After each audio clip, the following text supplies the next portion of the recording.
That my job doesn't care if I die.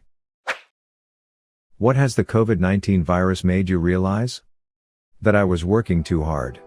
Because of all the suffering, I'm actually kind of ashamed to admit this has been great for my mental health. I was so burned out and struggling through every single day. I'm laid off, which is a problem in itself, but being away from work has helped me reconnect with myself. Having the option to do something and not doing it sucks far less than not having that option at all. That min-wage workers are way more important than people think. And that people would be screwed without entertainment. I'm a supermarket employee and you don't understand who dumbfounded I am that people are all of a sudden not treating me like shit anymore. From the start of the panic about 3 weeks ago till today, all of a sudden, people feel the need to be nice to me because they know that I can get them things. I should have been treated like this all along. That a company can run 5 months without a CEO, but it can't run a single day if workers do not show up all at once one day. Boss is declaring us essential but not himself. He can work from home. That the country is full of wankers and idiots. I'm so angry. I'm angry at whoever ate that bat in the first place. I'm angry at the Chinese government for covering up until the last possible moment. I'm angry at the US government for squandering our lead time, just in total denial about the problem. Imagine how much better things would be if we'd been preparing since early February. Don't even get me started on the Herdur, I'm American.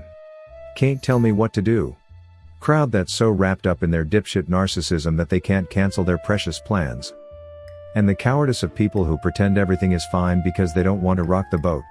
Things aren't okay. Grow a spine and turn down that invitation/quarantine yourself if you're symptomatic/cancel that trip. Sometime soon, elderly people will be left to die so that we can save the lives of those who couldn't be bothered to take precautions. As a cyclist, I've long struggled with the knowledge that I, or someone I love, could be snuffed out by a careless driver's arrogance and entitlement. And now it's about to happen everywhere, all at once. I'm so angry. How much food I actually waste on a regular basis. I always thought we did pretty good about not buying too many groceries or making too much, ordering too much, etc. How wrong I was. I set a goal for our household that we would use up all of our leftovers before making new stuff. It's forced me to be creative and experiment in the kitchen. Really shows you how long your pantry/fridge can actually last you. How much you touch your face and how often you touch public surfaces. I can't stop thinking about this. I went to the gas station, grabbed the gas nozzle and thought how many infected people use this pump. Then I had to press the buttons on the gas pump lol. For real, never really thought much about touching the pump until now. I didn't realize how much my work defined who I am. I'm a barber and after a week and a half of not doing it, I feel very incomplete. As cheesy as it may sound, it's my art form and it gives me a lot of meaning. I'm very hopeful, though, that I'll make it through this and be able to do it again. I'm a dentist, and it's weird to be healthcare but deemed non-essential, but also thankful that we got shut down during this time since we're at high risk due to aerosols. I miss my patients, and my work and this whole thing has made me realize that I have no hobbies except for working. A large portion of this country lives paycheck to paycheck.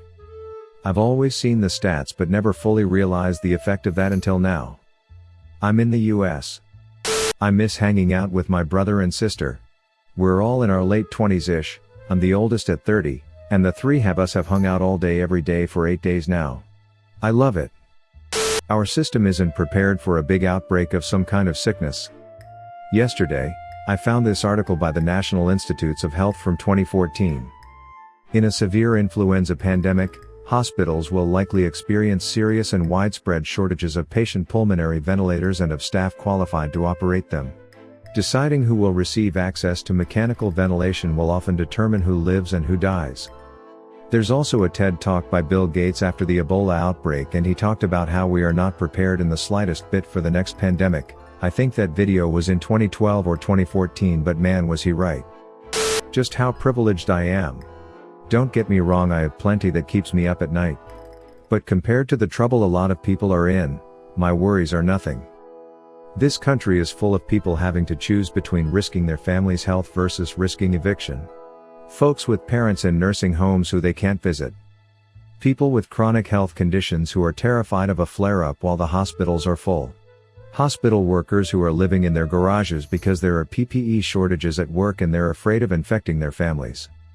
I can't imagine how much stress a lot of my neighbors are under right now. That I took so many things for granted, like going to restaurants and just being able to go to a supermarket without worrying about what they may or may not have. I'll probably never get to hug my grandpa again, and he'll die thinking his family abandoned him. He's over 90 and in a nursing home. He can barely hear and is almost completely blind, so it's very difficult for him to comprehend what's going on and why we can't go see him. My grandfather died in a nursing home from coronavirus complications the night of March 23 after being sick for 17 years. He had 4 children and 13 grandchildren including me, and none of us were able to see him before he passed. My grandmother wasn't even able to see him when he first started showing symptoms that very same morning. This virus isn't a fucking joke. I'm not at risk, and most young people aren't, but the elderly and compromised are, and there are bigger things than a party or social event, etc. that just can't be missed. Just stay home. It's not hard. Save lives. That I married the right person. We've been self-isolating for 2 weeks now, and being with him makes the biggest difference to my overall happiness. 1. Truck drivers and healthcare workers really are the backbone of this country. 2. Confirmed that celebrities are incredibly out of touch with the real world. We're all in this together from my $40 million mansion. That I'm suddenly really glad my parents are dead. No, seriously, I see everyone so worried about their elderly folk, and I just don't have that worry. I'm grateful. How fast changes can be made politically, socially, and scientifically when we all collaborate together on one issue. I felt this. I live alone in an apartment. So the social distancing part with family is already checked. However, I miss my homies who used to come over to play games and watch basketball together. Miss going out for dinner to restaurants too. Never mind, this phase will eventually pass. We can beat it together. How much my best friend means to me. Heard his voice after a week at home. We are both very introverts, so don't call that much. So when we finally found a game to play together, our first interaction went like this. Me, hey friend, hey me, it's good to hear your voice again friend, I missed you. Me, missed you too. Most people do not understand exponential growth. The repeated headlines of biggest rise in a number of confirmed cases yet that pop up every single day can attest to this. A better headline would be pandemic growth rate continues as expected, though I guess if the former gets more clicks, then you could argue that's the better one. That many of us, myself included, run on the illusion that everything will be fine, that we'll always be able to keep living as we previously were, but it's completely wrong and things can change very suddenly.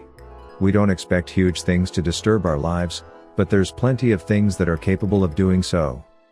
Even as I knew the epidemic was coming and talked with my classmates about needing more strict measures, canceling sports events, big gatherings, and all those things, it was always so distant, so ethereal. We talked about statistics and numbers, with no measurable effects on our lives. Of course, we were saddened by the tragedies we heard about, but there was some kind of disconnection between what was on the news and our daily lives. It's a strange kind of feeling, and I might seem to be speaking nonsense. But it didn't feel tangible or real until a few days after the isolation started. As we had to cancel our graduation trip, we had to worry about our exams, setting up online classes, what's going to happen, and all that. It started to sink in that this was a huge unprecedented event. Options for the future aren't limited to those written on history books, and what will happen tomorrow is uncertain. I feel it's kind of the same with climate change. I'm even studying it to some extent in my degree.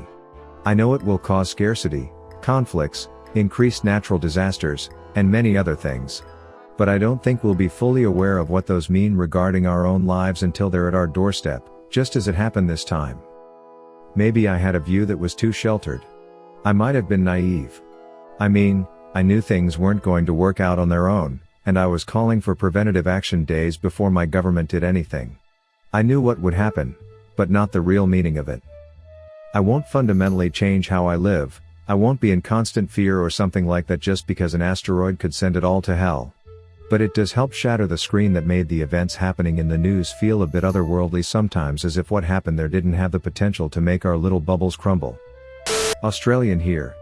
It was pretty clear that our government didn't manage the bushfire crisis very well. Our Prime Minister, in particular, was totally tone deaf.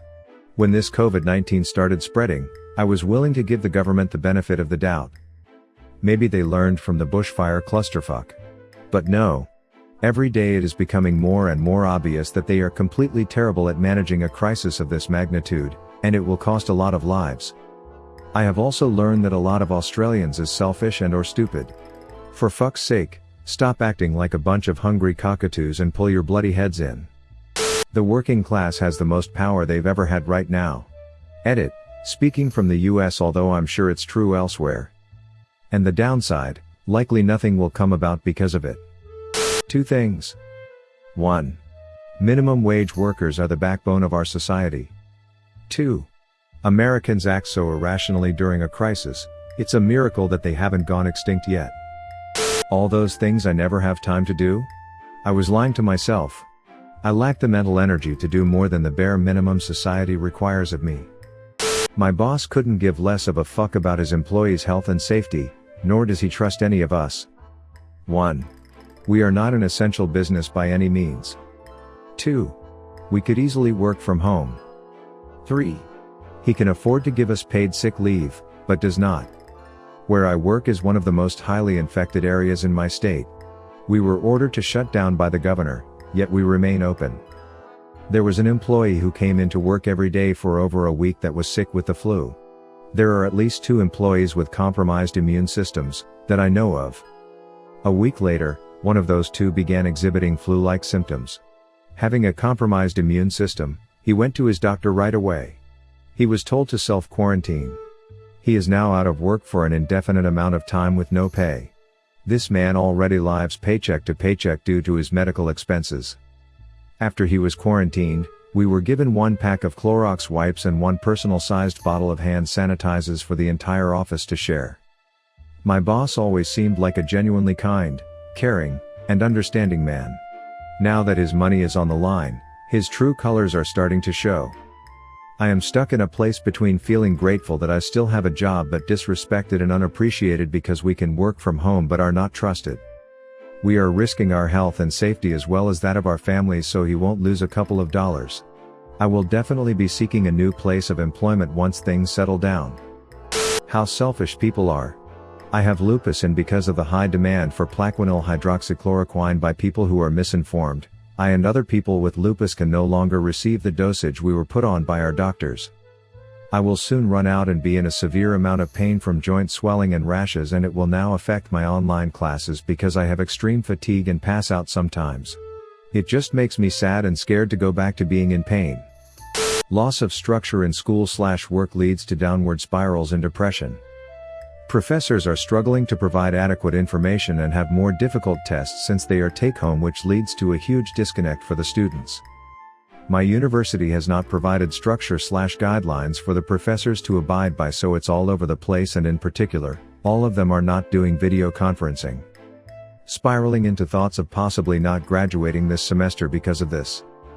My mom's dying wish was for me to walk across the stage for my college graduation, but, with all this going on, my university wants to do virtual graduations. My mom is heartbroken that my bosses actually care. The CEO cried when he told us that we were switching to a skeleton crew, with the majority of people going home for 2 weeks. My manager came up to me and apologized for sending me home. You could tell they were both heartbroken. Yes, they are losing money, but the heaviness of the decision to send people home was felt. It was bittersweet. How much we take for granted that everything just works. That things like a global supply chain just work. That an average Joe like me can, in the dead of winter, reliably expect to see oranges in the produce aisle. How much we now rely on others as a society. Globally. We rely on manufacturing from around the world. Food is grown around the world. They rely on our purchasing things. How incredibly connected we can be, with modern ships and airplanes and the internet. And how we didn't realize how fragile that was, or how intricately everything connected. When this all started, I didn't care about toilet paper or food for myself. I only cared about one thing: was I going to be able to feed my cats? They are broken and spoiled. They have special dietary needs. Would I be able to get a reliable source of DD venison and green pea? Or hydrolyzed proteins? Or chicken I can boil for my dude who has a sensitive tummy, and no teeth. Would the pet stores have enough stock of wet food that he could tolerate? And it humbled and awed me to see an orderly line in front of the vet's office of people maintaining social distance. Isn't it funny, we said to each other, what we take for granted? I never thought, one guy hollered, that I would ever be worried about finding food for my dog. Thank you for watching Reddit Space. Please subscribe if you love these Reddit stories.